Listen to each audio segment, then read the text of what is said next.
The champagne tasted like failure on my tongue. Expensive failure, but failure nonetheless. I smoothed the wrinkles of my emerald dress. Purchased secondhand, but carefully selected to look as if it belonged among the sea of designer labels surrounding me. The glass ballroom of the Bellamy Hotel sparkled with crystal chandeliers, their light catching on diamond earrings and platinum wedding bands. Every surface gleamed with wealth that felt almost offensive in its abundance. I wasn't supposed to be alone at my cousin Eliza's wedding. The empty chair beside me, the one where Daniel should have been sitting, seemed to grow larger with each passing minute, a physical manifestation of my humiliation. 3 days ago, he'd called to explain in careful, rehearsed words that he wasn't ready for something so serious as attending a family wedding together. Translation: he'd found someone better. "Table 17 looks a bit quiet," my aunt had announced loudly during the reception lineup, her eyes lingering on the empty place setting beside me. "Perhaps we should move some people around." The pity in her voice made my cheeks burn. I'd insisted everything was fine, that I preferred the extra space, but everyone knew the truth. I was the family disappointment, 28, recently laid off from my editorial assistant position at a publishing house that was restructuring and now publicly abandoned. I took another sip of champagne and winced at the string quartet's rendition of a love song that had been playing constantly on the radio when Daniel and I first met. The universe had a particular talent for cruelty tonight. "Another drink for the lady in green," I heard someone instruct a passing waiter. The voice was low, textured like expensive whiskey, smooth but with an underlying burn. I turned, expecting to find one of my uncle's business associates taking pity on me. Instead, my breath caught in my throat. He didn't belong here, that was my first thought. Not because he looked out of place, quite the opposite. His black suit was clearly tailored specifically for his tall frame, the subtle sheen of the fabric suggesting a price tag that would cover my rent for several months. His dark hair was precisely cut, just long enough on top to suggest a hint of rebellion against convention. He appeared to be in his early 30s, with features that seemed crafted specifically to make women forget their own names: strong jawline, straight nose, and lips that curved slightly at one corner, suggesting he knew exactly the effect he had on people. No, he didn't belong here because he carried something the other polished guests didn't, an unmistakable aura of danger. It clung to him like expensive cologne, invisible, but impossible to ignore. While everyone else in the ballroom seemed determined to be seen, he gave the impression of a man accustomed to watching from shadows. 2 men stood at a careful distance behind him, their eyes constantly surveying the room, hands positioned in a way that suggested weapons concealed beneath their jackets. One spoke quietly into an earpiece, his gaze never settling in one place for too long.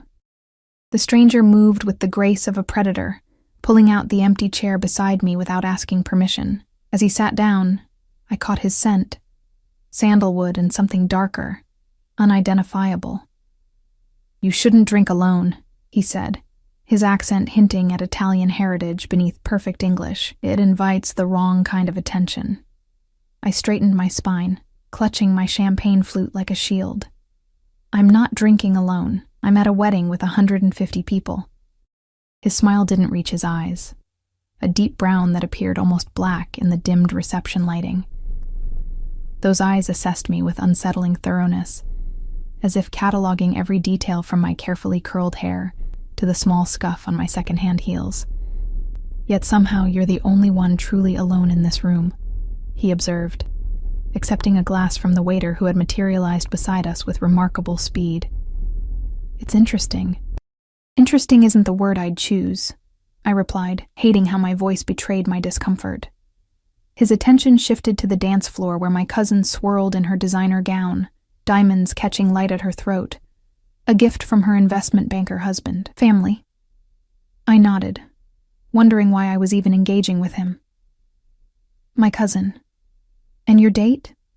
His eyes returned to me, unnervingly direct. "The one who left this empty seat?" The question felt like fingers pressing against a bruise. "Decided we weren't serious enough for a family wedding." "His mistake," he said simply, as if stating an objective fact rather than offering comfort. Before I could respond, I spotted my aunt making her way toward our table, her expression a mix of curiosity and concern. The last thing I needed was her interrogation about my mysterious companion. I'd endured enough pitying glances for one evening. The stranger followed my gaze, seeming to read the situation instantly. He leaned closer, his breath warm against my ear, sending an involuntary shiver down my spine. "Pretend I'm your date tonight," he whispered, his voice so low I almost missed the words. I turned to him, startled by the proximity of his face to mine. "Excuse me? Your family feels sorry for you," he stated bluntly. I dislike watching people being pitied. It's undignified. The way he said the word suggested there were few greater sins in his world than a lack of dignity. "I have business to conduct here anyway. This arrangement would benefit us both." "Business? At my cousin's wedding?" I asked, immediately suspicious. His expression remained impassive. "Nothing that need concern you. I don't even know your name," I protested, though part of me was already considering his bizarre offer. The thought of facing my family's sympathy for the remainder of the evening was almost unbearable. "Alessio," he provided, offering nothing more. My aunt was now only 3 tables away, her trajectory clear. The choice crystallized: endure hours of thinly veiled concern and matchmaking suggestions from relatives, or accept this strange alliance with a man who radiated both danger and protection in equal measure. "Emma," I offered in return, making my decision. "My name is Emma Sullivan." Alessio's hand found the small of my back as my aunt arrived. His touch light but possessive, as if we'd known each other for months rather than minutes. The warmth of his palm seeped through the thin fabric of my dress. "There you are, darling," he said, his voice transforming into something warmer, though his eyes retained their vigilant quality. "I was just telling Emma how stunning the bride looks." He addressed my aunt smoothly. "You must be very proud." My aunt's concern melted into delighted surprise. "Oh, Emma didn't mention she was bringing someone." Her eyes darted between us, hunger for gossip evident. "And you are?" "Alessio Ricci," he supplied, standing to take her hand with old-world courtesy that seemed both practiced and natural. "A pleasure to meet Emma's family at last." The lie rolled off his tongue with such conviction that even I almost believed we had a shared history. My aunt practically glowed with relief that her niece wasn't a complete social failure after all. "How wonderful! And how did you two meet?" she pressed, settling into the questioning I'd dreaded. I froze, but Alessio's hand squeezed my shoulder gently, a silent instruction to follow his lead. "The symphony," he answered before I could speak. Emma was alone, much like tonight, before I intervened. She was reading program notes for Tchaikovsky's violin concerto with such concentration. He glanced down at me with convincing affection. I found her fascinating immediately. The lie was perfect, specific enough to sound genuine, but vague enough that my aunt couldn't question details. It also aligned with my known interests. I'd always loved classical music, a passion few of my dates had shared. "Oh, how romantic," my aunt sighed, thoroughly charmed. "Well, I'll leave you two alone. Emma, you simply must bring Alessio to Sunday dinner next month." As she bustled away to spread the news of my mysterious boyfriend, I turned to Alessio. "The symphony? Really? You have calluses on your fingers consistent with playing violin, though not recently," he observed. "Your posture when the quartet played Mendelssohn suggested formal training. It seemed plausible." I stared at him, unnerved by how accurately he'd read me. I had played violin throughout school and college before financial reality forced me to sell my instrument. "Are you always this observant?" "Yes," he answered simply, taking a sip of his champagne. His eyes continued to survey the room over the rim of his glass, occasionally making subtle eye contact with the men I now recognized as his security. The wedding reception continued around us, but I became increasingly aware that Alessio wasn't the only one watching our table. Men in similar dark suits appeared at various points around the perimeter of the ballroom, their attention carefully divided between their surroundings and Alessio himself. "Why are you really here?" I asked quietly, as the music swelled and couples filled the dance floor. Alessio's expression remained neutral. "The father of the groom owes me something." "Nothing that will disrupt your cousin's special day?" he added, correctly interpreting my alarmed expression. "Owes you what?" I pressed, uncomfortable with the implications. His eyes met mine, and for a moment, I glimpsed something cold and immovable behind them. Everyone owes something to someone, Emma. The difference is, I collect what's mine. The champagne turned sour in my stomach as understanding dawned. The subtle deference of the waitstaff, the careful distance other guests maintained from our table despite their curious glances, the security personnel positioned throughout the venue, all pointed to one conclusion. I wasn't sitting with just any businessman. Before I could respond, the father of the groom himself approached our table. Martin Wells was a prominent real estate developer, whose name adorned half the new buildings in the downtown area. He was smiling, but as he drew closer, I could see the slight tremble in his hands, the thin sheen of sweat on his forehead, despite the perfectly cooled ballroom. "Mr. Ricci," he greeted, his voice overly jovial. "What an unexpected pleasure. I didn't realize you'd be attending." "I never miss celebrating important family occasions," Alessio replied, emphasis subtle but unmistakable on the word family. "Your son seems happy. It would be a shame for anything to change that." Martin's smile faltered for just a second. "Of course. Perhaps we could speak privately?" "After the cake," Alessio decided, dismissing him with nothing more than a slight nod. "Tonight is for celebration, isn't it, Emma?" Trapped in a web I didn't understand, I nodded automatically. Martin's eyes flicked to me with something like sympathy before he retreated, immediately intercepted by one of Alessio's men, who guided him smoothly away from the bar he'd been heading toward. "What are you?" I asked, keeping my voice low. Alessio turned to me, amusement flickering across his features. "Currently, I'm your date, remember?" He stood, extending his hand. "And as your date, I believe I owe you a dance."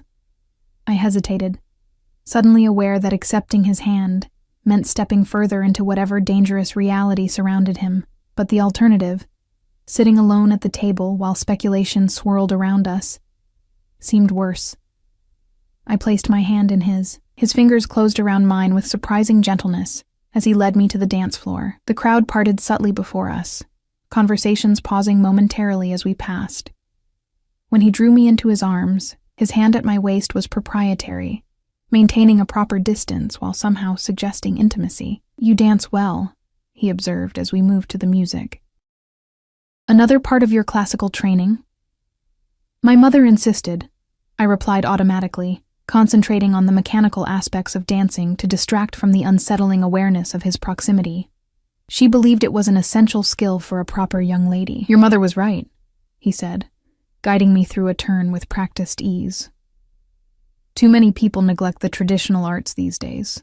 As we moved across the floor, I became increasingly conscious of his security team repositioning themselves, maintaining clear sightlines to Alessio at all times. Other guests glanced our way with poorly concealed curiosity. "Everyone's staring at us," I murmured, uncomfortable under the scrutiny. "They're staring at you," he corrected, his voice dropping lower. "Wondering why you've caught my attention." What makes Emma Sullivan special enough for Alessio Ricci to claim as his? The possessive edge in his voice sent a confusing mix of warning and warmth through me. "You haven't claimed anything," I countered, trying to maintain some sense of control in a situation rapidly slipping beyond my understanding. His hand tightened slightly at my waist, drawing me a fraction closer. "Haven't I?" he questioned, his eyes holding mine with an intensity that made it difficult to breathe.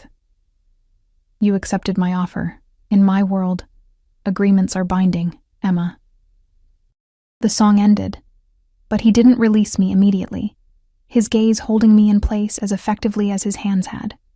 When he finally stepped back, his fingers trailed along my arm, leaving a path of goosebumps in their wake. "I need to speak with Martin now," he said. "Wait for me at our table. Don't wander." It wasn't a request. As he walked away, one of his security personnel shifted position to maintain a clear view of me. I returned to our table, legs unsteady, mind racing. I'd made a terrible mistake. Whatever game Alessio was playing, I'd unwittingly become a piece on his board. I considered leaving, making some excuse to my family and slipping out before Alessio returned. But as I reached for my clutch, I noticed one of his men watching me, his attention unwavering. The message was clear. My agreement to be Alessio's date for the evening was indeed binding, whether I liked it or not. 20 minutes later, Alessio returned, satisfaction evident in the relaxed set of his shoulders. He sat beside me, closer than before, his thigh pressing against mine beneath the tablecloth. "Everything is settled," he stated, signaling for fresh champagne. "Martin and I have come to an understanding." "What kind of understanding?" I asked, unable to curb my curiosity despite my better judgment. Alessio studied me for a moment. "The mutually beneficial kind." He offered nothing more, clearly considering the matter closed. The evening progressed with Alessio playing the role of attentive date with surprising conviction. He engaged my relatives in conversation, remembered details about their lives I'd mentioned in passing, and kept his hand possessively at the small of my back whenever we stood together. To anyone watching, we appeared to be a couple deeply comfortable with each other. Only I could feel the underlying current of control in his touch. The subtle way he positioned himself between me and any approaching men, the calculating assessment behind each seemingly casual interaction. He was performing a role, but the power he wielded was entirely real. As the reception drew to a close, my cousin tossing her bouquet to a crowd of eager bridesmaids, Alessio leaned close to my ear. "It's time to leave," he said, his breath warm against my skin. "I've enjoyed our arrangement more than expected."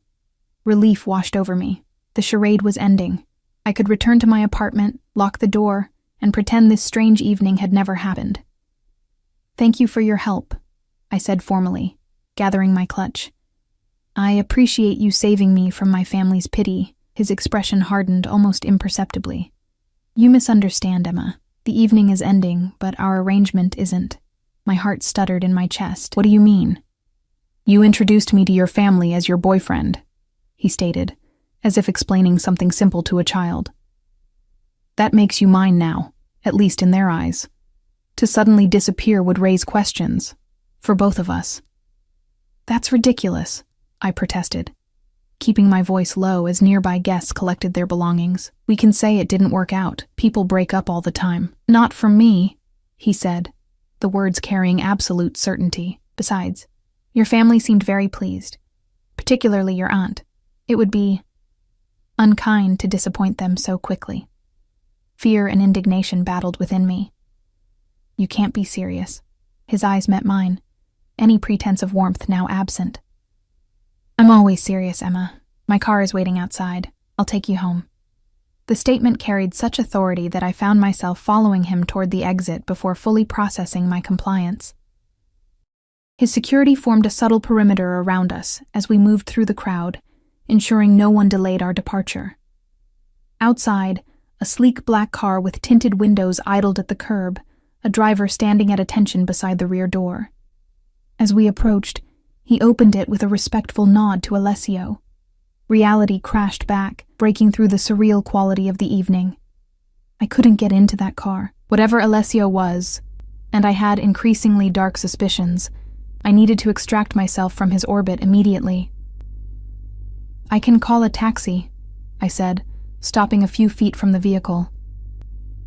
"Thank you again for tonight." Alessio turned to me, something dangerous flickering behind his eyes. "Emma," he said, my name somehow sounding like both a caress and a warning on his lips. "Don't make me insist." The implied threat hung in the air between us. My mind raced through options, all leading to the same conclusion. I had no choice but to play along until I could safely distance myself from him. With a pounding heart, I stepped toward the waiting car, acutely aware I was crossing a threshold that extended far beyond the physical act of entering a vehicle. As Alessio slid in beside me, his thigh once again pressed against mine in the spacious back seat, I realized with perfect clarity that my impulsive decision to accept his offer had consequences I was only beginning to understand. The door closed with a soft, decisive click, sealing me into Alessio's world as the car pulled smoothly away from the curb. Whatever came next, one thing was certain. My life had irrevocably changed the moment he'd whispered, "Pretend I'm your date tonight." The car moved through the city like a ghost, silent and untouchable. Despite the spacious leather interior, I felt claustrophobic, hyper-aware of Alessio's presence beside me. He wasn't looking at me but out the tinted window, his profile sharp against the passing city lights. "Your address?" he asked finally, breaking the heavy silence.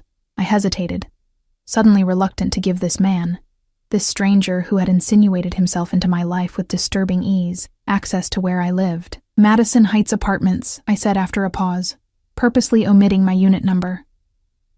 "On Westfield Avenue." Alessio didn't look at me as he relayed the information to his driver, but a slight curve touched his lips, suggesting he'd noted my omission and found it amusing. "Apartment 3B, he added, causing my blood to freeze. The building with the broken security camera in the east stairwell. Fear, cold and electric, shot through me. "How do you—" "I make it my business to know things, Emma," he interrupted, finally turning those dark eyes toward me, "especially about people who interest me." The implications were staggering. He'd known who I was before approaching me at the wedding. This hadn't been a chance encounter, or an impulsive decision to save me from embarrassment. He'd planned it. "Why?" I managed, the single word encompassing the chaos of questions swirling through my mind. Why me? Why the elaborate charade? What could he possibly want from someone like me? "The right question," he acknowledged with approval, though perhaps premature. His hand moved across the seat, not touching me, but coming to rest close enough that I could feel the heat radiating from his skin. The message was clear. He could touch me if he wanted to. The space between us existed only by his choice. "I've been watching you for some time," he continued, his voice matter of fact, as if admitting to stalking was perfectly normal. "You're different from the women who usually catch my eye." "How flattering," I muttered, sarcasm born of fear making me reckless. His expression hardened momentarily before smoothing back into careful neutrality. "Careful, Emma. I appreciate spirit, but disrespect is something else entirely." The warning hung in the air between us, and I swallowed hard, instinct telling me to tread carefully. "I don't understand what you want from me." "Understanding will come with time," he replied cryptically. "For now, all you need to know is that you'll continue to be my girlfriend in the eyes of your family and the public. We'll be seen together. You'll accompany me to certain events. In private, we can negotiate the exact nature of our relationship." The clinical way he outlined this arrangement made my skin crawl. "And if I refuse?" Alessio studied me, his gaze traveling slowly over my face as if memorizing each feature. "You won't," he said simply. "Your family's joy at seeing you with someone successful was evident tonight. Your precarious financial situation would benefit from the right connections. And," he paused, his voice dropping lower, "you're curious about me." I opened my mouth to deny it, but the lie wouldn't come. Despite the fear and outrage churning inside me, there was something else, a treacherous fascination with this dangerous man who saw too much. The car slowed, pulling smoothly to the curb outside my apartment building. Through the window, I could see the familiar facade, the faded brick, the window boxes with their struggling plants, the security door with its peeling paint. It looked smaller somehow, shabbier when viewed from within Alessio's sleek, armored world. "Tomorrow night," he said, not a question, but a statement. "I'll send a car at 7. Wear something appropriate for an upscale restaurant." The presumption stunned me back into resistance. "I have plans tomorrow." "Cancel them." His tone brooked no argument. "Unless you'd prefer I come inside with you tonight to discuss our arrangement more thoroughly." The threat lingered, wrapped in smooth civility but unmistakable. I reached for the door handle, desperate to escape the confining space and his overwhelming presence. "The driver will open your door," Alessio said, a hint of amusement in his voice at my obvious eagerness to flee. As if on cue, the driver appeared, pulling open the door and offering his hand to help me out. I ignored the assistance, stepping onto the sidewalk on unsteady legs. Before I could move toward my building, Alessio emerged from the car behind me, his height casting me in shadow. "One more thing," he said, reaching into his jacket. I tensed, but he merely produced a slim black phone, offering it to me. "Take this. I'll contact you on it. Keep it with you at all times." I stared at the device, understanding its significance. This wasn't just a phone. It was a tether, a means of control, A way for him to track me. I have my own phone, I protested weakly, which is currently in your clutch with less than 10% battery remaining. He countered. This one is more reliable. Reluctantly, I took it, the sleek device heavy with implications in my hand. 7 tomorrow, he repeated, his fingers brushing mine deliberately as he released the phone. Don't make me come looking for you, Emma. I would find you, but neither of us would enjoy the experience. He stepped back toward the car, then paused. In a gesture that seemed both calculated and strangely genuine, he lifted my free hand and pressed his lips to my knuckles, his eyes never leaving mine. The contact sent an unwelcome jolt of electricity through me. Good night, he said, releasing my hand. Dream of me. I watched as he returned to the car, the driver closing the door behind him with practiced efficiency. Only when the vehicle had disappeared into the night did I allow myself to breathe fully, my legs trembling as I made my way into the building. My apartment felt foreign when I finally closed and locked the door behind me. The familiar furniture, the stack of literary journals on the coffee table, the half-empty mug of yesterday's tea, all seemed to belong to another life. One that had ended the moment Alessio Ricci had claimed the empty seat beside me. I moved through my evening routine mechanically, removing my makeup, hanging up the emerald dress that now seemed tainted by his touch, showering as if I could wash away the memory of his hand at the small of my back. But no matter how hot the water, I couldn't erase the imprint he'd left, not just on my skin but on my life. The black phone sat on my nightstand, ominous in its sleek perfection. I should throw it away, I thought. Change the locks, call the police. But what would I tell them? That a man I'd willingly pretended was my boyfriend now expected me to continue the charade? That I was afraid of him, despite having no evidence he meant me harm? They would do nothing, and Alessio would know I'd tried to escape him. Sleep eluded me that night, my mind replaying every interaction, searching for clues I might have missed. What had Alessio meant about watching me? How long had I been under his surveillance without knowing? The questions chased each other in endless, exhausting circles until dawn began to filter through my curtains. The next morning, I called in sick to the temporary administrative job I'd taken after the publishing house layoffs. The thought of sitting at a desk processing paperwork while this surreal situation unfolded seemed impossible. Instead, I spent hours researching, hunched over my laptop at my small kitchen table, searching for any information about Alessio Ricci. The results were both illuminating and strategically incomplete. Alessio appeared in society pages and business publications as the CEO of Ricci Holdings, a company with interests in real estate, shipping, and private equity.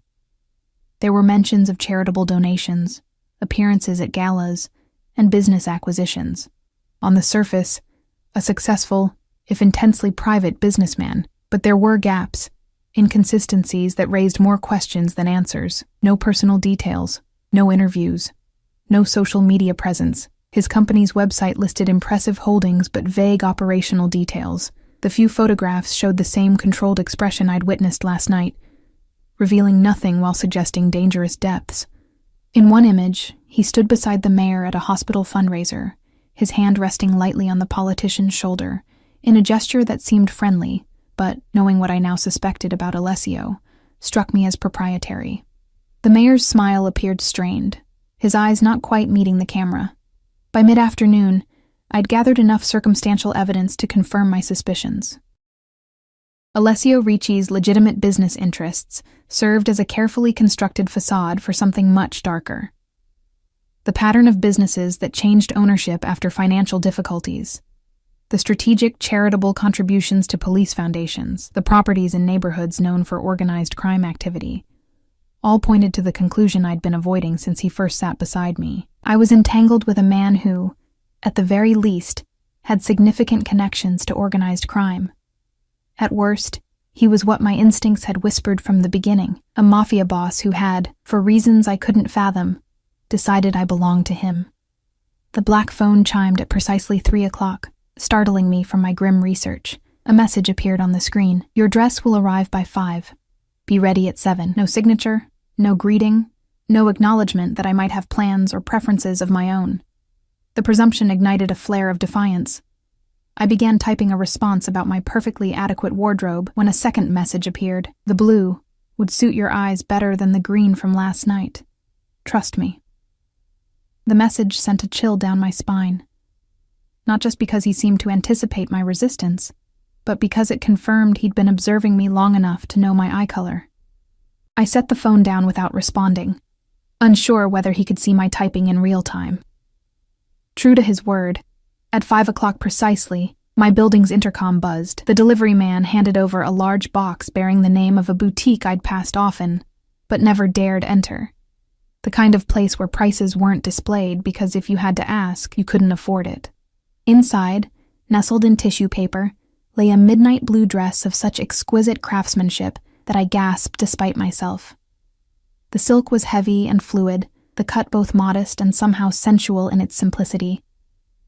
Beneath it lay a smaller box containing delicate silver jewelry and a pair of heels in exactly my size. The invasion, for that's what it was, this uninvited intervention into my private life, this assumption of control over how I presented myself, should have filled me only with outrage. Instead, I found myself running my fingers over the silk, imagining how it would feel against my skin, wondering what Alessio's expression would be when he saw me in it. This dangerous curiosity terrified me more than the gifts themselves. At 6:50, after hours of internal debate, I stood before my mirror in Alessio's selections. The dress fit as if made for me, skimming my curves without clinging, the color making my pale skin luminous and, as he'd predicted, bringing out the blue of my eyes.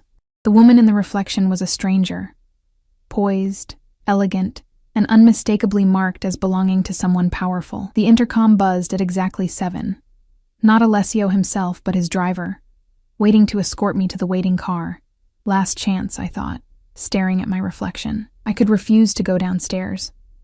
I could call the police, despite my earlier misgivings. I could flee out the back exit, disappear, start over somewhere new.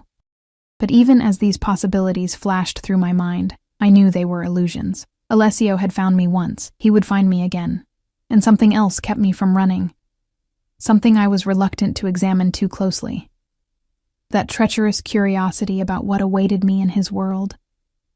The car that delivered me to the restaurant was the same as last night, but Alessio wasn't inside. Instead, I was driven alone through the city to an exclusive restaurant in the historic district, the kind with no sign outside and a waiting list months long. The maitre d' greeted me by name as I entered, as if I were expected royalty rather than an unemployed editor wearing borrowed finery. "Mr. Ricci is waiting for you," he said, leading me through the dimly lit space where conversations hushed momentarily as I passed. Alessio stood as I approached the private corner table, his eyes moving over me with unhurried appreciation. He wore another impeccably tailored suit, this one a deep charcoal that emphasized the breadth of his shoulders. In this setting, the danger he radiated seemed more contained, channeled into a focused intensity that made it impossible to look away from him. "Beautiful," he said simply as I reached the table, the single word carrying more impact than flowery compliments from other men. He moved to pull out my chair himself, rather than allowing the hovering staff to assist, his hand brushing the bare skin of my shoulder as I sat. The brief contact sent warmth cascading down my spine. "The dress fits perfectly," I observed, struggling to keep my voice neutral. "How did you know my size?" "I told you," he replied, taking his seat across from me. "I make it my business to know things about you." A waiter appeared silently at his subtle gesture, pouring wine without offering choices or waiting for approval. I noticed that no menus had been provided. "I've taken the liberty of ordering for us," Alessio explained, correctly interpreting my glance. "Unless you have objections." The question was clearly a test. I took a sip of the wine, a red so smooth and complex it nearly made me close my eyes in pleasure, before answering carefully, "That depends on what you've ordered." A hint of approval flickered in his expression. "Nothing you're allergic to. You have no food restrictions except an aversion to oysters and a preference for rare meat." Again, the evidence of his surveillance was both unnerving and strangely intimate. He knew details about me that casual dates might take weeks to discover. "You've been thorough," I acknowledged, setting down my glass. "Why? What makes me worth this level of attention?" Alessio studied me, his gaze penetrating in the restaurant's soft lighting. Direct questions. I appreciate that. He leaned forward slightly. You remember Thomas Wells, Martin's nephew who was seated at your table last night? I frowned, recalling the quiet young man who had spent most of the reception on his phone. Vaguely. We barely spoke. He noticed you, Alessio continued, something hardening in his voice. In fact, he's been following your career at Pinnacle Publishing with particular interest. Did you know he's on their board of directors? My heart skipped a beat. Pinnacle was the publishing house that had laid me off 3 months ago. No, I didn't. Thomas has problematic interests, Alessio said, his fingers tapping once against the tablecloth before going still. He makes a habit of identifying vulnerable women in his companies. Women who need their jobs, who have no powerful connections to protect them. Understanding began to dawn, cold and clarifying. You're saying he had me fired after you rejected his advances at the company holiday party last December, Alessio confirmed. He arranged for your department's restructuring specifically to eliminate your position. Memory flashed. Thomas introducing himself at the party without mentioning his connection to the board, his hand lingering too long on my waist, his thinly veiled suggestion about getting drinks somewhere quieter. My polite but firm refusal. How do you know this? I asked, though I was beginning to understand how Alessio's world operated, through information, leverage, and power carefully applied. Martin's debts to me give me certain access, he replied, his expression darkening. When I discovered what Thomas had done, I became interested in you. The first course arrived, delicate plates of seared scallops arranged like art. I barely noticed their presentation, my mind racing to process what Alessio was revealing. So this is what? Revenge against Thomas? Protection for me? I pressed once the servers had withdrawn. Why not just tell me about his involvement? Because information without power is useless, Alessio said, watching me with that unnervingly direct gaze. Telling you would change nothing, but making you mine. He paused, the possessive word hanging in the air between us. That sends a message no one in this city will misunderstand. A shiver that wasn't entirely fear ran through me. And what message is that? That you're under my protection, he answered simply. That anyone who touches what belongs to me will face consequences. I don't belong to you, I countered, though my voice lacked conviction. One fake date at a wedding doesn't make me your property. Alessio's lips curved in a smile that didn't reach his eyes. We both know it wasn't just one date, Emma. The moment you accepted my offer, you stepped into my world. The question now is not whether you belong to me, but what kind of arrangement we'll have. The directness of his statement stole my breath. Arrangement? I protect what's mine, he continued, cutting into a scallop with precise movements. My protection comes with benefits, financial security, career opportunities, certain luxuries. His eyes flicked to the dress I wore. In return, I expect loyalty, discretion, and your company when I desire it. My cheeks burned at the implication. If you're suggesting I become your mistress, I'm suggesting nothing so crude, he interrupted, his tone sharpening. Mistresses are temporary, disposable. What I'm offering is more permanent. The word hung between us, heavy with significance. I took another sip of wine, buying time to collect my thoughts. Why would you want someone permanent? I asked finally. You could have any woman you wanted, someone from your world, someone who understands the life you lead. Something shifted in his expression, a brief glimpse of something almost vulnerable before the controlled mask returned. Perhaps that's precisely why I don't want them. You're different, Emma.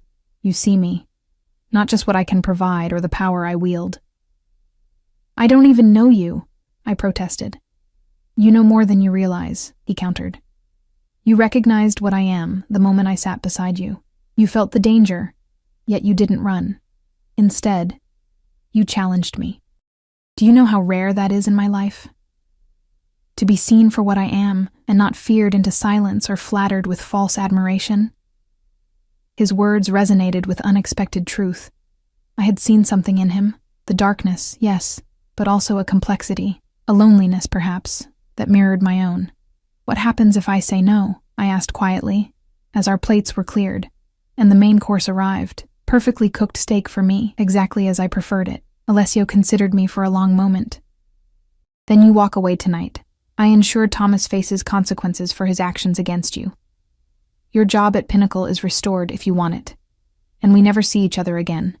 The offer was surprisingly reasonable, shockingly so. But as I studied him across the table, I realized there was something he wasn't saying. "And?" I prompted. "What's the catch?" A ghost of a smile touched his lips. "You'll spend the rest of your life wondering what might have been. Wondering if anyone will ever see you, truly see you, as I do." The accuracy of his assessment struck me like a physical blow. How long had it been since anyone had really seen me? Not the carefully constructed facade I presented to the world, but the woman beneath, with her fears and desires, her strengths and vulnerabilities. "I need time," I said finally, setting down my fork. "This is, overwhelming." "You have until the end of dinner," he replied, unyielding. "Some decisions don't benefit from prolonged deliberation, Emma. This is one of them." We ate in charged silence, the exquisite food almost an afterthought against the weight of the choice before me. Return to my safe, predictable life, now with the job that had been unfairly taken from me, or step willingly into Alessio's dangerous, seductive world. As dessert was served, a delicate chocolate creation I would normally have savored, Alessio reached across the table, his fingers brushing mine in a touch that seemed to burn through my skin. "Your decision?" he asked, his voice low and intimate in the restaurant's hushed atmosphere. I looked into his eyes, searching for some sign that would make my choice clear. What I saw was power and danger, yes, but also something unexpected, a hunger that went beyond the physical, a loneliness that matched the emptiness I'd carried for so long. "If I say yes," I began carefully, "I need to know this isn't just about ownership or control. I won't be a possession, Alessio." His fingers tightened around mine, just short of painful. "You'll be mine," he stated. The words both promise and warning, but never just a possession. "What I want from you can't be taken, only given." In that moment, perched on the edge between two possible futures, I made my choice. One that would reshape my life in ways I couldn't yet imagine. "Yes," I said simply, the single word sealing my fate. Alessio's expression remained controlled, but something flared in his eyes. Satisfaction, triumph, and beneath it all, a relief that suggested he had doubted my answer more than his confident demeanor had indicated. "Then it begins," he said softly, lifting my hand to his lips. Against my skin, he murmured words that sent a shiver of both fear and anticipation through me. "There's no going back now, Emma. You're mine." The weeks that followed unfolded like scenes from someone else's life, opulent, surreal, and governed by rules I was still learning to navigate. Alessio integrated me into his world with calculated precision, introducing me to the public aspects of his life while carefully shielding me from whatever darkness lurked beneath its polished surface. True to his word, I was reinstated at Pinnacle Publishing within days, but with a promotion to junior editor rather than my previous assistant position. The executives who had coldly informed me of my layoff now treated me with nervous deference, their eyes darting away whenever I mentioned Alessio's name. Thomas Wells was conspicuously absent from the board meetings that had once brought him to our offices regularly. When I asked Alessio about it, he merely replied that Thomas had decided to pursue opportunities abroad.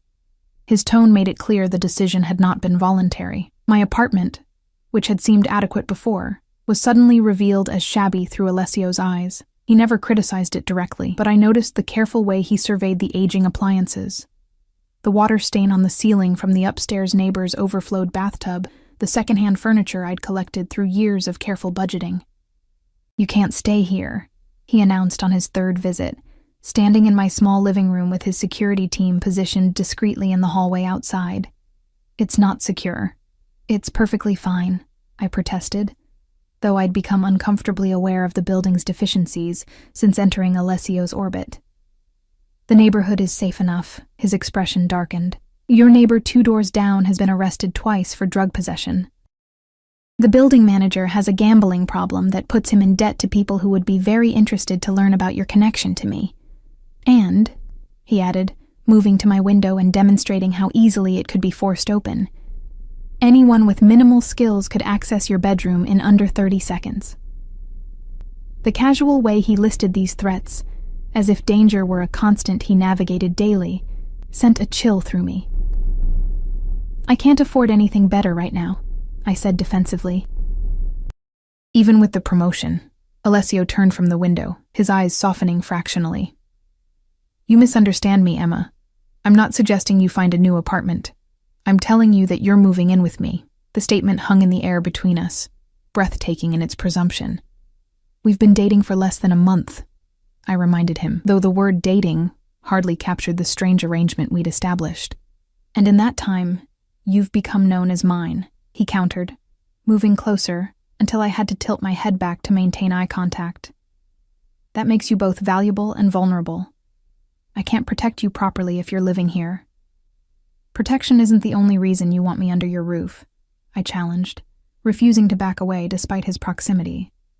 A smile curved his lips, genuine amusement replacing his usual controlled expression.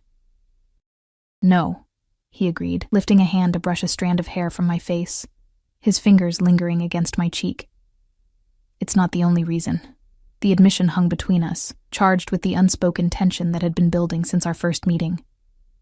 Despite the public appearances we'd made together, dinners at exclusive restaurants, a charity gala where I'd been introduced to the city's elite, a weekend at a vineyard owned by one of his associates, Alessio had been surprisingly restrained in his physical demands. His touch was frequent but carefully controlled, a hand at the small of my back, fingers entwined with mine, lips brushing my knuckles or cheek. He'd kissed me properly only once, a brief but searing contact after the gala that had left me breathless and confused by my own response. I'm not ready to live with you, I said finally, stepping back from his touch. This is all happening too fast. Something dangerous flickered in his eyes, but he simply nodded. You have 1 week to prepare. My staff will handle the arrangements. It wasn't a compromise, but a concession. More time, but the outcome already determined. I opened my mouth to protest further, then closed it, recognizing the steel beneath his polite facade. This wasn't a point he would yield. True to his word, exactly 1 week later, I found myself standing in the private elevator ascending to Alessio's penthouse, surrounded by the few personal possessions I'd deemed essential. Everything else had been cataloged and stored by his efficient staff, despite my objections that I could handle my own packing. The elevator opened directly into a foyer larger than my entire apartment, revealing a space that managed to be both imposing and strangely welcoming. Floor-to-ceiling windows showcased a panoramic view of the city, the late afternoon sun casting golden light across gleaming hardwood floors and custom furniture that balanced masculine elegance with unexpected warmth. Welcome home, Alessio said, appearing from a hallway to my left. He wore casual attire by his standards, tailored trousers, and a crisp white shirt with the sleeves rolled to reveal strong forearms. The sight was oddly intimate, as if I were seeing a private version of him few were allowed to witness. It's beautiful, I admitted, setting down the bag I'd insisted on carrying myself. But it doesn't feel like home yet. It will, he replied with absolute certainty, closing the distance between us. His hand cupped my cheek, thumb brushing lightly over my lower lip, in a gesture that sent warmth coursing through me. You belong here, Emma, with me. Before I could respond, he stepped back, gesturing toward the hallway. Let me show you around. The tour revealed a space both larger and more personal than I'd anticipated. Beyond the impressive main rooms designed for entertaining, there were smaller spaces that seemed genuinely lived in. A library with well-worn classics mixed among business texts. A music room with an antique violin displayed in a glass case. A kitchen that, while professionally equipped, showed signs of actual use. You cook? I asked, surprised to find a pot of what smelled like authentic Italian sauce simmering on the stove. When I have time, Alessio confirmed, lifting the lid to stir the contents. My mother insisted all her children learn. She believed a man dependent on others for basic needs was vulnerable. It was the first personal detail he'd shared about his family, and I filed it away carefully. Children? You have siblings? A shadow crossed his face. A sister. Sophia. He offered nothing more, and something in his expression warned against pressing further. The tour culminated at a door at the end of the main hallway. Alessio paused, his hand on the handle. "Your room," he said, pushing it open to reveal a suite that took my breath away. Sunlight streamed through more floor-to-ceiling windows, illuminating a space that had clearly been designed with me in mind. The walls were painted a soft blue-gray that reminded me of the ocean on a cloudy day. A king-sized bed dominated one wall, dressed in luxurious linens in shades of cream and pale blue. A reading nook with a comfortable chair and small bookcase occupied one corner, while a desk with a state-of-the-art laptop sat beneath the window. But what truly stunned me were the personal touches, framed first editions of my favorite novels, a violin similar to the one I'd been forced to sell, and on the nightstand, a photograph of my parents on their wedding day. An image I'd kept in a drawer because looking at it had become too painful after their deaths. "How did you—" I began, moving to pick up the photograph with trembling fingers. "As I said, I make it my business to know what matters to you," Alessio replied, watching me closely. "Is it acceptable?" The question contained vulnerability I hadn't expected from him. Despite the invasion of privacy his knowledge represented, I was touched by the effort he'd made to create a space that reflected my tastes, rather than imposing his own. "It's more than acceptable," I admitted, setting down the photograph. "Thank you." Relief flickered briefly across his features, before his usual composed expression returned.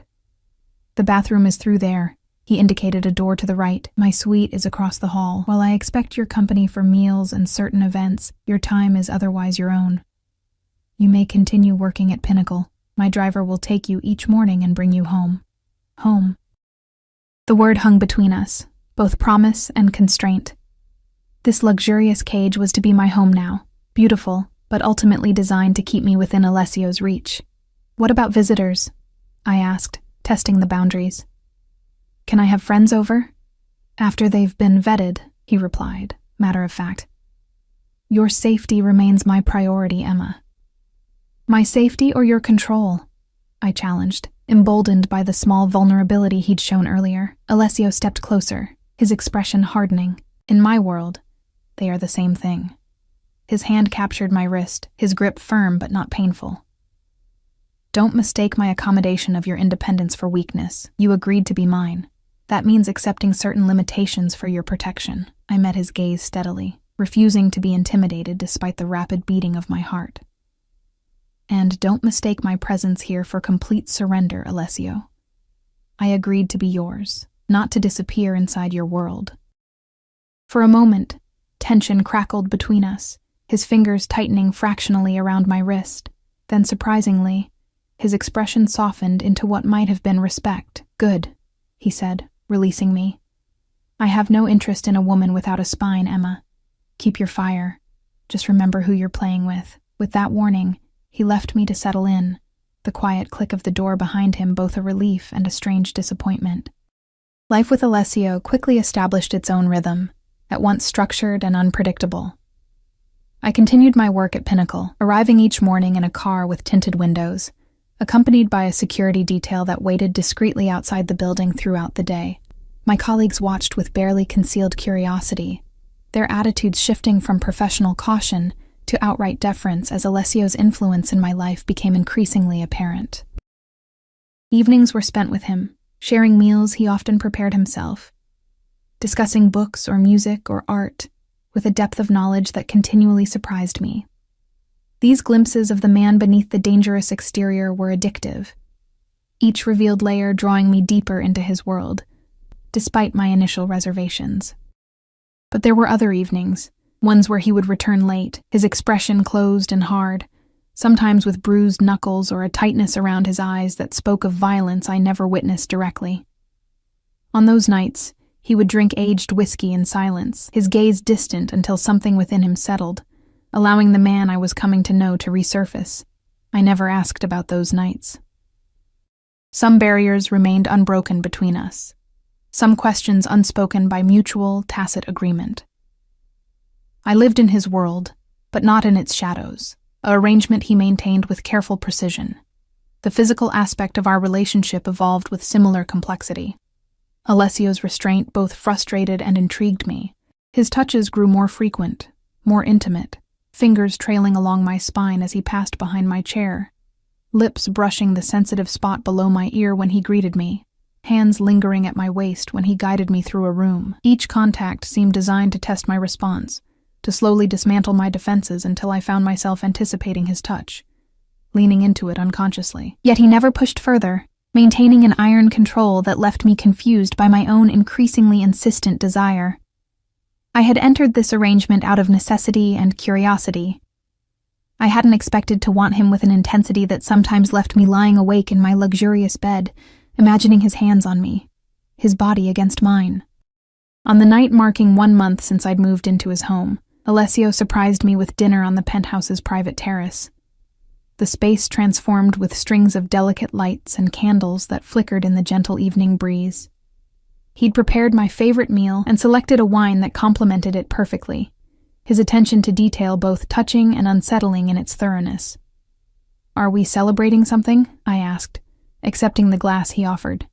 "Your successful transition," he replied, taking the seat across from me. The candlelight cast shadows across his features, emphasizing the sharp angles of his face. "You've adapted to your new circumstances with more grace than I anticipated." I raised an eyebrow. "Did you expect hysteria? Escape attempts?" "I considered them possibilities," he admitted with a slight smile. "You continue to surprise me, Emma. It's refreshing." "I'm glad my captivity amuses you," I said, the word sharper than I'd intended. Alessio's expression hardened. "Is that how you see it? Captivity?" I hesitated, considering the question honestly, despite the circumstances that had brought me here, despite the control he maintained over aspects of my life. I couldn't truthfully say I felt imprisoned. Constrained, yes. Protected, certainly. But also, unexpectedly, valued in a way I had rarely experienced. "I don't know what to call it," I answered finally. "It's not a normal relationship." "No," he agreed, his expression softening slightly. "It's better. More honest than most. I've never pretended to be anything other than what I am, Emma. I've never hidden my expectations or desires from you, except for what you actually do," I countered. "The parts of your life you keep separate from me." Alessio studied me over the rim of his glass. "Would you truly want to know? The details of the world I shield you from?" The question hung between us, heavy with implications. Did I want to know about the violence behind those hard-eyed nights, the specifics of how he'd dealt with Thomas Wells, the true nature of the business that occasionally called him away for days at a time? "I want to understand you," I said finally, "not just the parts you choose to show me."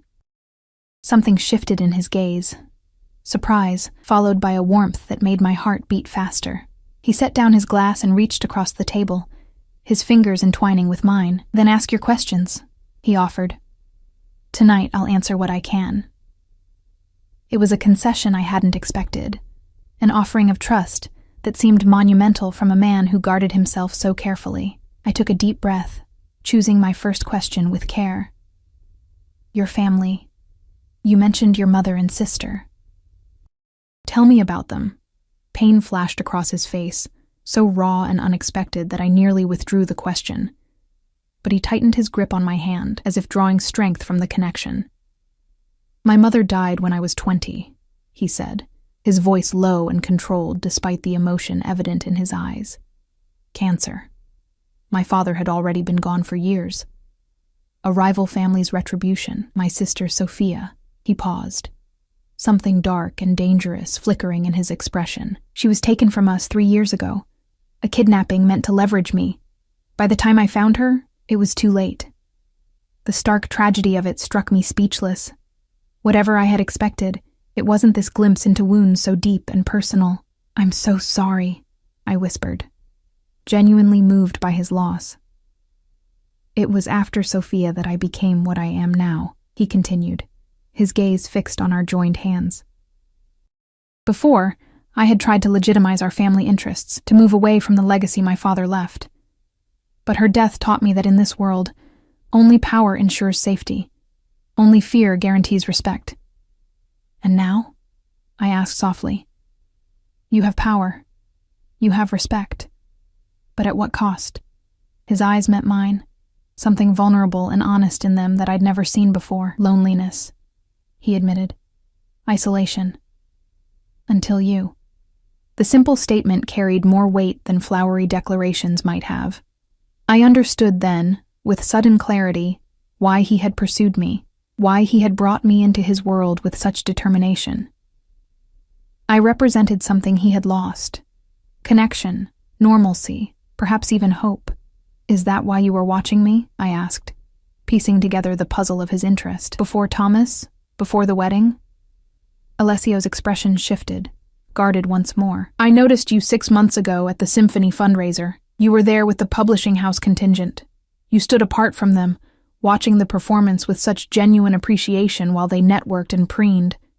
You seemed authentic in a way few people in my world are. I remembered that night, how out of place I'd felt among the executives using the cultural event as a business opportunity. How I'd escaped to a quiet corner to actually listen to the music. So Thomas wasn't the only reason, I concluded. He was the catalyst, Alessio clarified. When I discovered his role in your dismissal, it gave me the opportunity I'd been looking for. A way to approach you that would serve both our interests.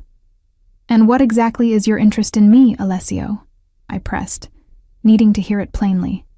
Beyond protection, beyond ownership, what do you want from me? He released my hand, rising from his chair to move around the table until he stood before me.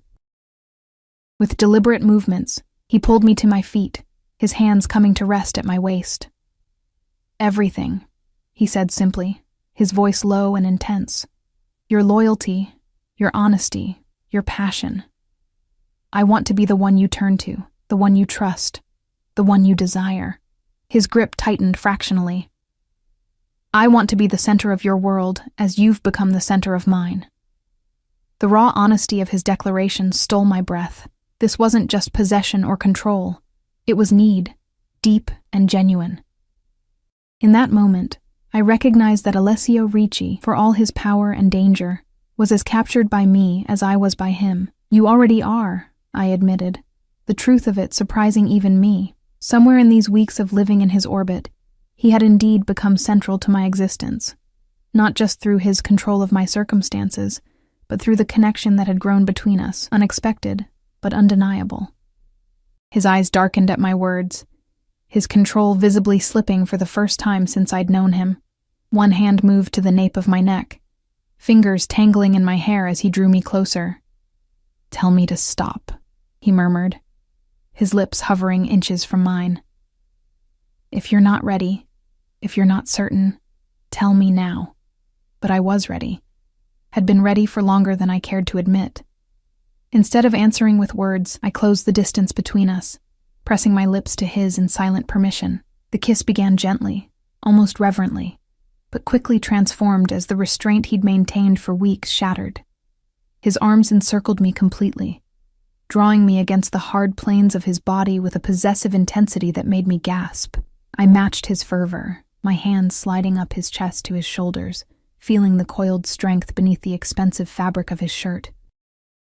When we finally broke apart, both breathing heavily, Alessio rested his forehead against mine, his eyes closed as if savoring the moment. You have no idea how long I've wanted to do that, he confessed, his voice rougher than I'd ever heard it. Why did you wait? I asked, my own voice unsteady. His eyes opened, meeting mine with unexpected vulnerability. Because I needed you to come to me willingly. Not out of obligation or fear or gratitude. His fingers traced the curve of my cheek. I needed it to be real, Emma. The honesty of his answer moved me deeply. For all his talk of ownership, of making me his, Alessio had waited for genuine consent. Had valued it above the power he could have wielded. It's real, I assured him, lifting my hand to cover his where it rested against my face. Whatever else this is, whatever brought us here, what I feel for you is real. Relief and desire mingled in his expression as he pulled me back to him, his kiss deeper now, more demanding. My body responded with an eagerness that might have embarrassed me if I hadn't been so completely caught up in the moment, in the feeling of finally being in his arms without restraint. His lips moved from mine to trace the line of my jaw, then down to the sensitive spot where my neck met my shoulder, drawing a soft sound from me that seemed to fuel his passion. His hands explored my body with the same thorough attention he gave to everything that mattered to him, learning what made me gasp, what made me press closer against him. "Tell me you want this," he murmured against my skin. "Tell me you want me. I want you," I breathed, the admission freeing something inside me that had been straining against denial for too long. "I've wanted you since that first night." With a groan that sounded like surrender, Alessio lifted me into his arms, my legs instinctively wrapping around his waist as he carried me from the terrace into the penthouse. Not to my room, I realized as we moved through the hallway, but to his, a space I had never entered before. He laid me on his bed with unexpected gentleness, standing back to look at me with an expression of such raw desire that it stole my breath. Slowly, deliberately, he began to undress, his eyes never leaving mine as each piece of clothing revealed more of his body. Powerful, scarred in places from violence I could only imagine, undeniably beautiful in its masculine strength. When he joined me on the bed, his weight pressing me into the mattress felt like coming home, like the culmination of a journey that had begun the moment he'd whispered, "Pretend I'm your date tonight." What followed was unlike anything I'd experienced before. Intense, consuming, at times almost reverential in its thoroughness. Alessio made love the way he did everything else, with complete focus and absolute determination to excel. He learned my body with painstaking attention, discovering places and touches that made me cry out, that made me arch against him in desperate need. And when we finally came together, the connection transcended the physical, something profound passing between us in those moments of complete vulnerability. I saw Alessio truly unmasked for the first time. The control that defined him in all other aspects of his life surrendered to passion, to the connection between us. Afterward, lying in his arms with my head resting on his chest, listening to the steady rhythm of his heartbeat, I felt a sense of peace I hadn't expected to find in this arrangement. This relationship that had begun as manipulation and evolved into something neither of us could have anticipated. "Stay with me tonight," Alessio murmured against my hair, his arms tightening around me. It wasn't an order, but a request, another small vulnerability from a man who rarely showed weakness. "I'll stay," I promised, pressing a kiss to his chest above his heart. In that moment, in the quiet aftermath of passion, I realized that the lines I'd drawn so carefully had blurred beyond recognition. I was his now, not just in name or circumstance, but in the ways that mattered most. And somehow, against all logic and expectation, he had become mine as well. Morning light filtered through the partially drawn curtains of Alessio's bedroom, casting golden patterns across the sheets tangled around our bodies. I woke slowly, momentarily disoriented by the unfamiliar surroundings, until memories of the previous night flooded back. The dinner, the revelations, the passion that had finally broken through the careful restraint between us. Alessio slept beside me, his features softer in repose than I'd ever seen them. Without the intensity that usually animated his expression, he looked younger, almost vulnerable. A thin scar traced along his collarbone, another crossed his ribs, physical reminders of the dangerous world he inhabited. I resisted the urge to touch them, not wanting to wake him from what might be rare, peaceful sleep. My cautious movement was futile. His eyes opened immediately, dark, and instantly alert. Years of vigilance had clearly trained him to wake at the slightest disturbance. For a heartbeat, tension radiated from him. Then recognition dawned, and his expression softened into something that made my breath catch. "You're still here," he murmured, his voice rough with sleep as he reached to brush hair from my face. "I said I would be," I reminded him, leaning into his touch. "Many people say things they don't mean," he replied, his thumb tracing the curve of my cheek. "Especially to men like me." The simple statement revealed more about his life than hours of explanation might have. The isolation of power, the constant wariness against betrayal, the rarity of genuine connection. In that moment, I understood more clearly why he had pursued me with such determination, why he had created this carefully controlled space for me in his life. "I'm not most people," I said, holding his gaze. "And I don't say things I don't mean." Something like gratitude flickered in his eyes before he pulled me closer, his lips finding mine in a kiss that quickly rekindled the passion of the night before.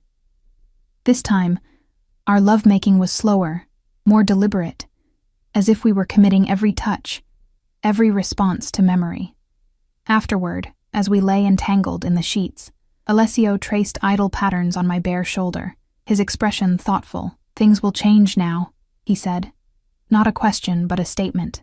"Haven't they already?" I asked, watching his face carefully. "Yes, but there are practical considerations." He sat up, the sheet pooling around his waist as he gazed down at me. "Your position is more significant now. There will be increased security, certain expectations." I propped myself up on one elbow. "What kind of expectations?" "Public appearances, family events." His expression tightened momentarily. "Potential scrutiny from rivals." The reminder of the dangerous reality underlying our relationship sent a chill through me, despite the warmth of the bed. "You think I might become a target? It's a possibility I've always considered," he admitted, his hand finding mine and squeezing gently. "Now more than ever, which is why we'll take additional precautions." Before I could question him further, his phone vibrated on the nightstand. Alessio checked the screen, his expression shifting from contentment to sharp focus in an instant. "I need to handle this," he said, already rising from the bed and reaching for his clothes. "We'll continue our discussion later." Just like that, the intimate moment was broken. The man I'd held through the night transformed back into the controlled, dangerous figure I'd first encountered. I watched as he dressed efficiently, his movements precise and economical. At the door, he paused, returning to the bed to press a lingering kiss to my lips. "Don't leave the penthouse today," he instructed, his tone brooking no argument. "I'll be back by evening." After he left, I remained in his bed for a while, processing the swift transition from lover to commander. This was the reality I had accepted. The complexity of loving a man whose life was divided between tenderness and violence, between the warmth he showed me and the coldness required by his position. Eventually, I rose and made my way to my own room to shower and dress for the day. Despite my initial inclination to rebel against Alessio's instruction to remain in the penthouse, a habit of independence that still flared occasionally, something in his tone had conveyed genuine concern rather than mere control. I decided to respect his request, at least until I understood the reason behind it. I spent the morning exploring parts of the penthouse I hadn't fully appreciated before. The extensive library with first editions I'd only dreamed of handling, the state-of-the-art media room, the small but impressive collection of art that reflected taste far more sophisticated than I would have expected. In each space, I discovered touches that revealed more about the private Alessio, the man behind the power and danger. Mid-afternoon, as I was curled in a window seat with a rare edition of poetry I'd found in the library, the penthouse intercom chimed. The security team stationed in the building was requesting permission to allow a visitor up, a woman named Valentina Ricci who claimed to be Alessio's cousin. Curious and slightly apprehensive, I granted permission after confirming with the head of security that she was indeed on the approved visitor list. Minutes later, the elevator doors opened to reveal a striking woman in her early 30s, her resemblance to Alessio unmistakable in the sharp line of her jaw and the intense quality of her dark eyes. "So you're Emma," she said without preamble, assessing me with unnerving thoroughness as she stepped into the foyer. She wore an expertly tailored pantsuit that screamed wealth and influence. Her only jewelry a simple gold wedding band and a watch worth more than my former year's salary. Alessio's new distraction. The word choice was clearly deliberate, designed to establish dominance in our first interaction.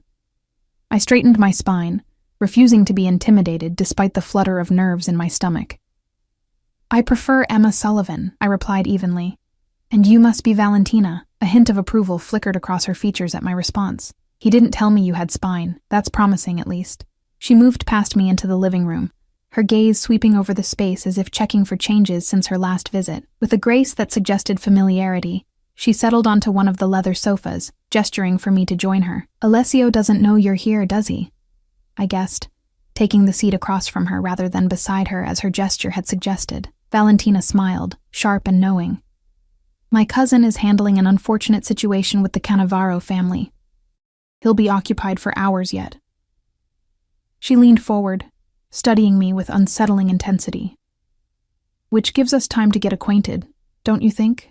I think you already know everything about me, I countered, remembering how thoroughly Alessio had investigated me before our first meeting. Family research seems to be a shared trait. She laughed, the sound unexpectedly warm. You're not entirely wrong. I know the facts. Orphaned at 23, scholarship to Northwestern, editor with modest ambitions until my cousin decided you belonged to him. Her expression hardened slightly. What I don't know is whether you understand what you've stepped into. I understand enough, I said carefully. Do you? Valentina raised a perfectly sculpted eyebrow. Do you understand that Alessio hasn't brought a woman to this penthouse in the 3 years since Sophia's death? That the family is watching with particular interest because you're the first person he's shown genuine attachment to since we lost her? The information struck me with surprising force. Alessio had mentioned his sister's death, but not that I was the first woman he'd allowed into his private space since that tragedy. He didn't tell me that, I admitted. Of course he didn't. Valentina's expression softened fractionally. My cousin guards his vulnerabilities carefully, but the fact remains, you're not just another conquest or arrangement, which makes you either extremely valuable or extremely dangerous to our family's interests. The blunt assessment sent a chill through me. I'm not a threat to Alessio or your family. Perhaps not intentionally, she acknowledged, but attachment creates weakness, and weakness creates vulnerability. There are those who would exploit Alessio's feelings for you without hesitation. Is that a threat? I asked, meeting her gaze directly. Valentina studied me for a long moment before her lips curved into a smile that reminded me startlingly of Alessio. No, Emma Sullivan. If anything, it's a warning and perhaps an offer of alliance. Alliance? I repeated, confused by the sudden shift. Alessio needs someone who sees him clearly. Not just the power or the position, but the man. She spoke with unexpected sincerity. Since Sophia died, he's been harder, colder, more ruthless in ways that concern even those of us who understand the necessities of our world. I remembered the glimpses of vulnerability I'd seen in Alessio, the moments when the carefully maintained control slipped to reveal something wounded beneath. You're saying I'm good for him. I'm saying you might be, she corrected. If you're strong enough to stand beside him without being consumed by his world. If you're smart enough to navigate the complexities of our family. If you're loyal enough to put his interests above your own when necessary. Those are significant ifs, I observed. Yes, she agreed simply. Because the stakes are significant. Alessio holds our family together through force of will and strategic brilliance. His position, our position, depends on his judgment remaining unclouded, his decisions uncompromised by emotional vulnerabilities. I understood then that Valentina's visit wasn't merely curiosity about her cousin's new girlfriend. It was an assessment of a potential liability or asset to family interests that extended far beyond personal relationships. What exactly do you want from me? I asked directly. Currently, nothing but understanding. She rose gracefully, moving to the window that overlooked the city. Alessio believes he can keep you separate from certain aspects of our life. I'm here to tell you that such separation is an illusion. By choosing him, you've chosen all of it. The power, yes, but also the danger, the enemies, the hard decisions. The truth of her words settled heavily in my chest. Despite Alessio's careful compartmentalization, the reality of his world would inevitably touch me, reshape my life in ways I was only beginning to comprehend. I didn't choose this life, I said quietly. I chose him. Valentina turned, something like sympathy in her expression. In our world, they're the same thing. She moved back toward me, reaching into her handbag to withdraw a small box. Which is why I brought you this. She placed it in my hand, a velvet case containing what appeared to be an elegant gold bracelet, with a delicate pattern etched into the metal.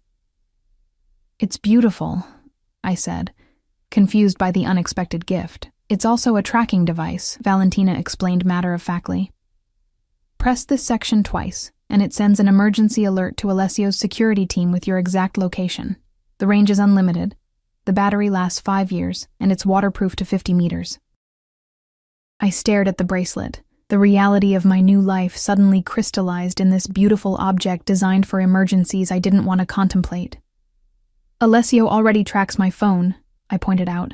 Phones can be taken, Valentina replied with chilling practicality. This is more discreet and more difficult to detect or remove. Wear it always, Emma. Not just for Alessio's peace of mind, but for your own safety. She checked her watch, then moved toward the elevator with the same confident grace with which she'd arrived. At the doors, she paused, turning back to me with an expression I couldn't quite interpret.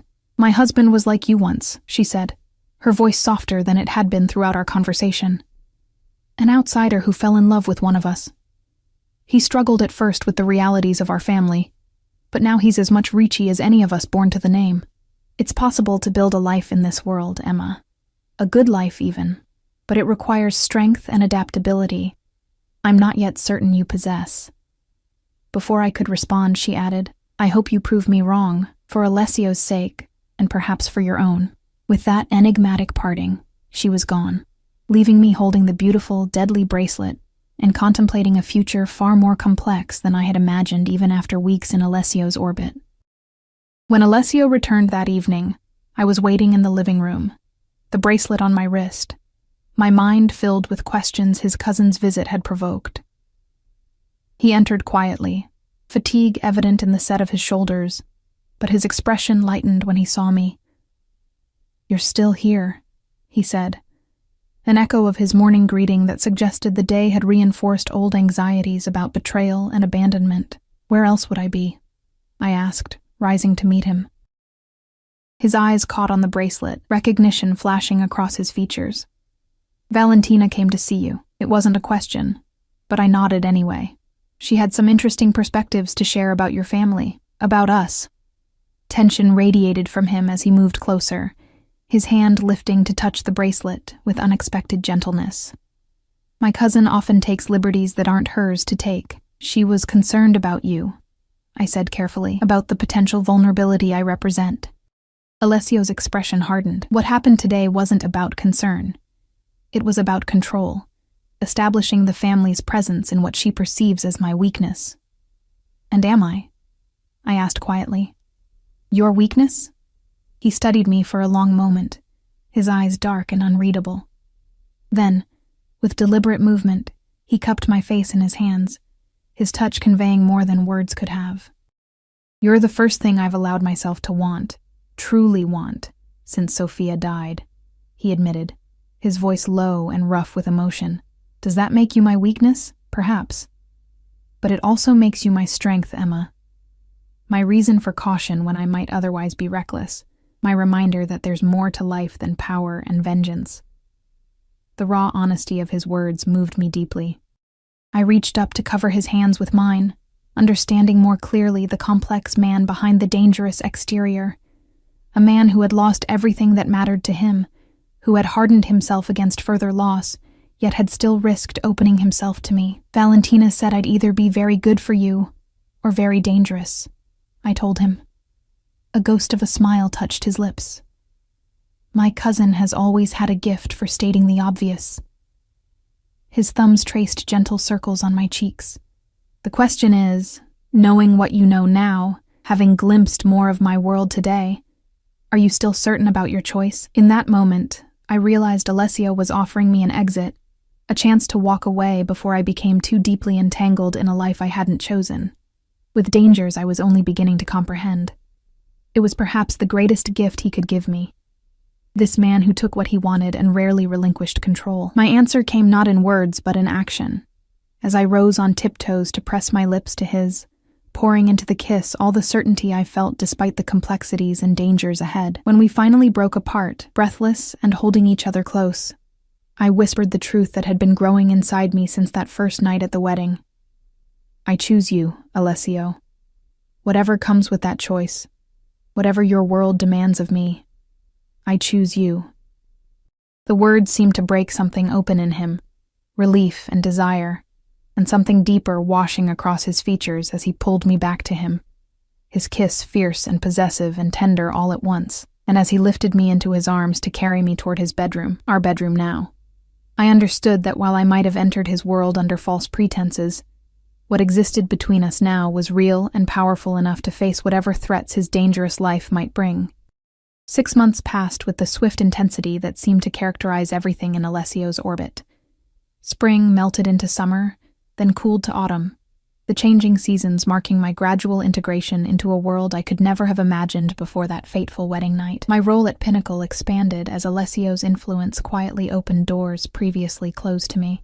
I now headed a small imprint focusing on literary translations, a dream position that allowed me to combine my love of literature with the language skills that had previously languished unused. My colleagues maintained a respectful distance, their wariness of my connection to Alessio, creating a professional isolation I might have resented if not for the fulfillment the work itself provided.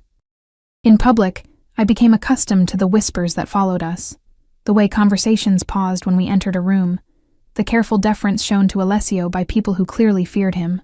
I learned to recognize the subtle signs of his business intruding on our evenings, the particular tension in his shoulders when a rival family pushed boundaries, the micro-expressions that passed between him and his security team, the quiet phone calls that drew him away and sometimes kept him absent for days. I never asked directly about these absences, maintaining the careful separation he had established between his criminal activities and our life together. But the boundaries blurred inevitably, as Valentina had warned they would. Twice, our dinner reservations were abruptly canceled when Alessio received information about potential threats. Once, I was rushed from a gallery opening by his security team when surveillance identified members of a rival organization in attendance.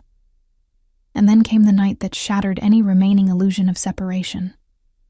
We had been attending a symphony performance, a rare evening of genuine pleasure for both of us, with Alessio temporarily setting aside business concerns to lose himself in music as I had once observed him capable of doing. The performance had been magnificent, Tchaikovsky's violin concerto bringing tears to my eyes as memories of my own abandoned musical aspirations surfaced. As we exited the concert hall, Alessio's hand warm and solid at the small of my back, I was still half lost in the emotional resonance of the music. Perhaps that's why I didn't immediately notice the sudden tension in his posture, the almost imperceptible signal he sent to the security team surrounding us. "Something's wrong," I whispered, finally registering the change. "Keep walking," he instructed, his voice low and controlled despite the danger he clearly sensed. "The car is 50 meters ahead. Whatever happens, stay with Marco." My heart rate accelerated as I identified Marco, the head of Alessio's security detail, positioning himself closer to my side. The casual evening crowd suddenly seemed threatening, each face a potential enemy, each movement possibly concealing a weapon. We had nearly reached the car when the first shot rang out. Everything happened with disorienting speed. Marco's body slammed into mine, knocking me to the ground and covering me as more shots echoed through the night. Screams erupted around us as concert-goers scattered in panic. Through the chaos, I caught a glimpse of Alessio, not fleeing, but advancing toward the threat, a gun appearing in his hand as if conjured from air. His expression had transformed completely. The cultured man who had held my hand through Tchaikovsky replaced by someone coldly lethal, his movements precise and predatory. 2 of his security team flanked him, while others maintained a protective formation around me. More shots were fired. I couldn't tell from which direction or by whom. Marco was speaking into his communications device, his weight still partially shielding me as he coordinated the response. "Get her out," I heard Alessio command, his voice carrying clearly through the chaos before he disappeared from my view, pursuing someone into the dispersing crowd. Strong hands lifted me, half carrying me to a different vehicle than the one we'd arrived in, a nondescript SUV with bulletproof glass, I would later learn. As the door closed behind me, sealing me into sudden silence, I caught one last glimpse of the scene. Alessio standing over a fallen figure, his gun aimed downward, his face set in an expression I had never seen before, one of absolute merciless resolve. The SUV pulled away with squealing tires, Marco beside me speaking rapid Italian into his comm unit. My ears rang from the gunshots, my breath coming in shallow gasps as shock began to set in. "Alessio," I managed, my voice sounding distant and unfamiliar to my own ears. "He'll be fine," Marco assured me with professional confidence. This wasn't their main force, just a warning, a test of our defenses. Who? I asked, struggling to process what had just happened. Marco's expression closed off slightly. That's for Don Ricci to explain. My job is to get you safely home. Don Ricci. Not Alessio, but his title, his position. The formal address emphasized the divide between the man I loved and the powerful figure others feared, a divide that had momentarily vanished, as I'd watched him move with lethal purpose toward danger rather than away from it.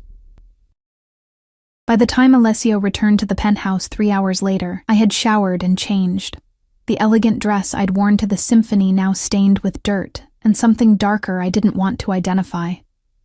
I sat in the living room, a glass of untouched bourbon on the table before me, my mind replaying the events in fragmented, disturbing flashes. He entered quietly, his own clothes changed, all visible evidence of the violence erased, except for a certain weariness around his eyes. Without speaking, he moved to the bar and poured himself a drink, downing it in one swallow before pouring another and coming to sit across from me. "Are you hurt?" he asked, his voice gentle despite the tension radiating from him. I shook my head. Physically, no.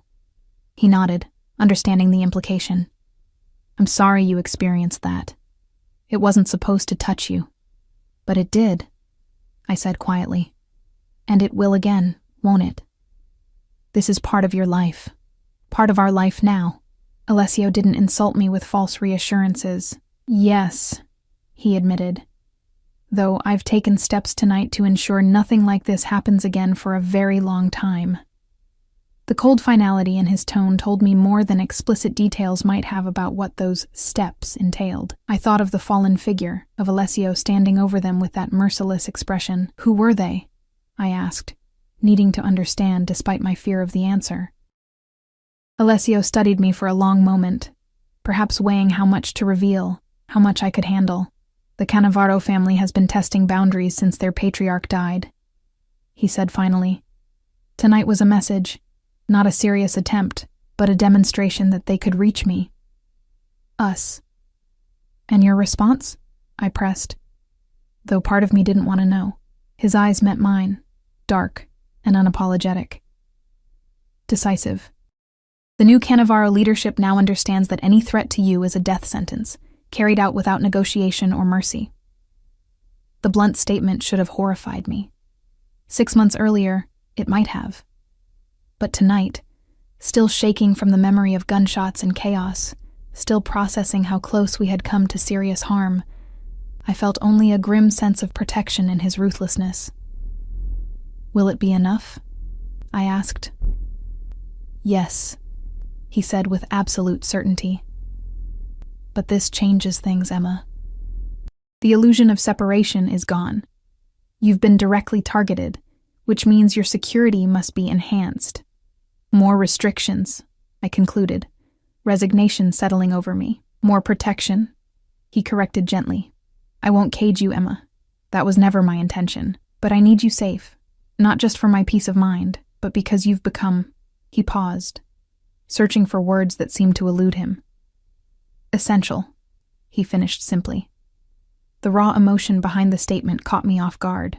In our months together, Alessio had shown his feelings primarily through actions rather than words, through protection and provision, through the careful way he held me at night, through his consistent prioritization of my happiness within the constraints his life imposed.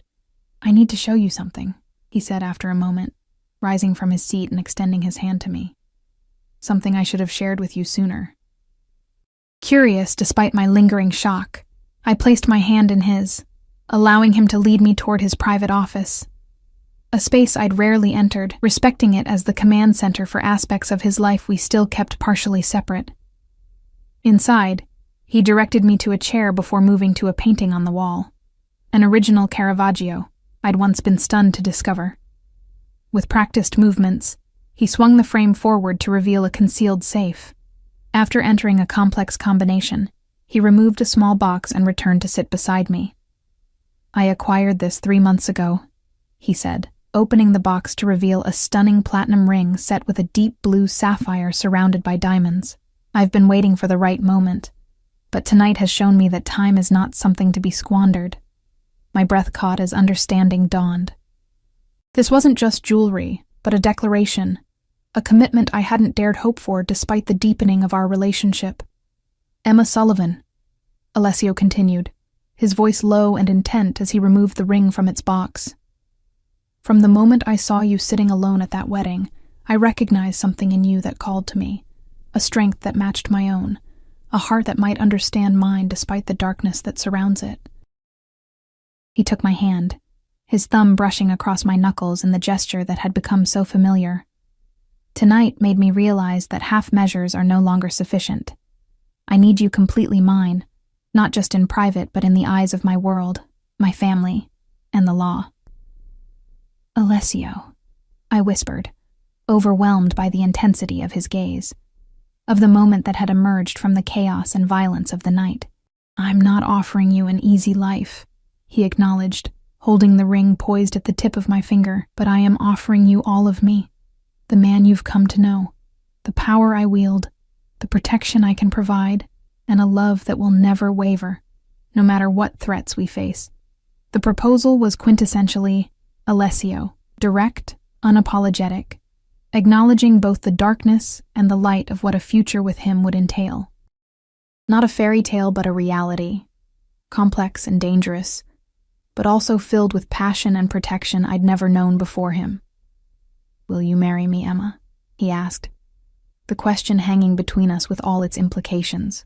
Will you choose this life, choose me? Knowing fully what it means, in that moment, memory flashed back to Valentina's warning months ago. By choosing him, you've chosen all of it. The truth of those words had been demonstrated tonight in terrifying clarity. There would be no partial acceptance, no safe distance from the dangerous reality of Alessio's world. To love him meant embracing all of it. The protection and the danger, the luxury and the violence, the tenderness he showed me, and the ruthlessness he showed his enemies. Yet even with the echoes of gunshots still ringing in my memory, even knowing that tonight's violence was not an aberration, but a glimpse of the reality that occasionally punctuated our life, my answer formed with unexpected certainty. Yes, I said, my voice steadier than I would have expected. I choose you, Alessio, all of you, without reservations. His expression transformed with a joy I'd rarely seen so openly displayed, vulnerability and triumph mingling as he slid the ring onto my finger. The weight of it felt right, a tangible symbol of the commitment we'd just made, of the future we would build together despite the dangers that surrounded us. Alessio pulled me into his arms, his kiss fierce and possessive, a physical manifestation of the vow we'd exchanged. When we finally separated, his forehead resting against mine, his voice was rough with emotion. I'd once believed him incapable of expressing so openly. You are the bravest woman I've ever known, he murmured, his hands framing my face. Braver than those who've spent lifetimes in this world. Not brave, I corrected gently. Just certain that what we have is worth whatever risks come with it. He smiled, a rare, genuine expression that transformed his features from dangerous to devastating in its openness. Then we'll face them together, he promised. Whatever comes, Emma, we face it as one. As we sat there in the quiet aftermath of danger and commitment, the sapphire gleaming on my finger catching the light, I knew with absolute clarity that my life had irrevocably changed from the moment Alessio had whispered, "Pretend I'm your date tonight," at that wedding so many months ago. The pretense had long since fallen away, replaced by something real and powerful enough to withstand the threats his world contained. I had entered his life as a vulnerable woman, seeking temporary escape from embarrassment. I would continue in it as his equal partner, his weakness and his strength, his heart and his hope in a world that offered precious little of either. The next morning, as dawn light filtered through the bedroom windows, I woke to find Alessio watching me, his expression open and unguarded in a way few ever witnessed. "Any regrets?" he asked quietly, his fingers tracing the line of my shoulder. I looked at the ring on my finger, remembering the journey that had brought us to this point. The manipulation and power plays that had transformed, against all odds, into genuine love. None, I replied truthfully, reaching up to touch his face. From pretend date to forever, It's not the path I expected, but it's exactly where I'm meant to be. His smile, rare and precious, and meant only for me, was all the confirmation I needed that despite the dangers we would face, despite the unconventional nature of our beginning, we had found something real and lasting in each other's arms. A mafia boss, and the woman who had once sat alone at a wedding. An unlikely pair, perhaps, but bound now by something stronger than fear or power or possession. Bound by choice, by understanding, and by a love that had proven itself capable of surviving. Okay, I need that really light purple. Is it this one? Maybe it is. I'm glad you're well. I'm doing well. My stomach actually just started grumbling, which is interesting. Ooh, it's really going. Could you guys hear it on Anace's stream? It was like... It's like, okay, time to eat something. That's fine and normal.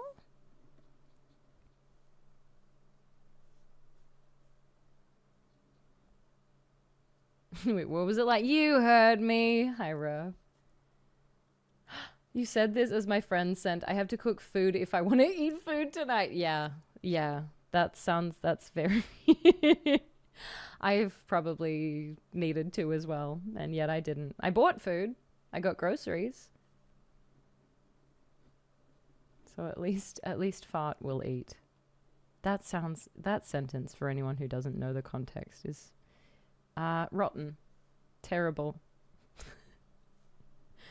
And I continue to refer to fart as fart. So it's a choice.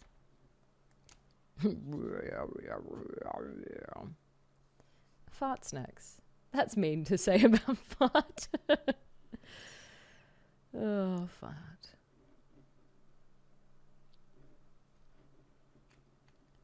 I haven't checked the official records. I'm pretty sure you now hold the world record for the shortest time between entering a house and starting a game of Twister. It was so soon. It was so soon after. Oh, that was good fun. That was so great. I had a great time. Did you guys enjoy? Inace is still live, by the way. Mommy, my fart fell on the floor. Hilo, Discord I think is good. I'm not sure that my my Twitch DMs are open, so yeah.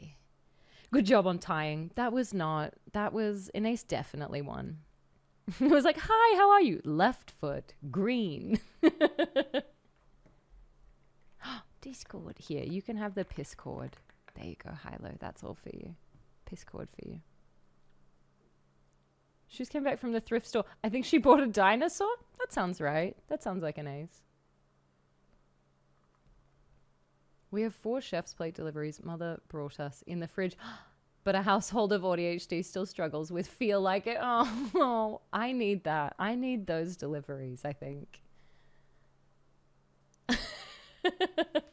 Yeah, we definitely went straight. It was like, what do you feel like doing? Art or Twister? Twister. We're doing Twister. Twister now. Twister. Yeah, exactly. No